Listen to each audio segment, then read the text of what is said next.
তোমার হাতে আগুনের মশাল কেন? মুরব্বী বাবা বুঝতেছেন মশাল মানে কি? আগুনের মশাল। মশাল কেন? বলে যে শরীয়তের মৌলানা যারা আছে, যারা জান্নাতের লোভে আর হুরের লোভে ইবাদত করে, আমার মাওলার প্রেমে ডুবে যায় না, নাউজুবিল্লাহ। ওদের কিছু শব্দ চয়ন আছে।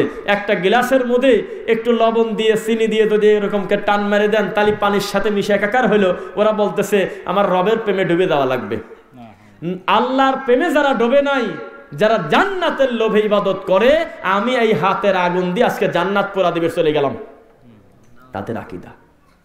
আল্লাহর কাছে মুনাজাত করে, আমি রফিকুল ইসলাম বিন সাইদ, আমি দিন তখন বুঝি না, আমার পাশে এই পীর মুনাজাত করতেছে, আজও করে, পূর্বেও করছে, ভবিষ্যতে হয়তো করবে, কাঁদতেছে আর বলতেছে মাওলা পাক, জান্নাত চাই না গো, জাহান্নাম চাই না গো মাওলা, আমি চাই তোমার প্রেম, আমি মরার পর তুমি আমাকে যেখানে দাও আমি আসি। মিথ্যা কথা বললাম? বলতেছে মাওলা গো, আমি তোমার প্রেম চাই, আমি জান্নাত জাহান্নাম চাই না, আমি জান্নাত জাহান্নামের মালিকের প্রেম চাই। আর মুরিদকে বলতেছে বলো তো, জান্নাত বড় না আমার আল্লাহ বড়? আল্লাহ বড়। জাহান্নাম বড় না আল্লাহ বড়? বলতেছে যে আল্লাহ বড়।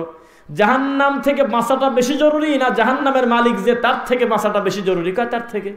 জান্নাতে ঢোকাটা বেশি জরুরি না আমার রবকে খুশি করা বেশি জরুরি? আপনার মতো নিরীহ লোক বলতেছে আল্লাহকে খুশি করা বেশি জরুরি। অথচ এখানে একটা সূক্ষ্ম ধোঁকা আছে, সেটা কি শুনবেন?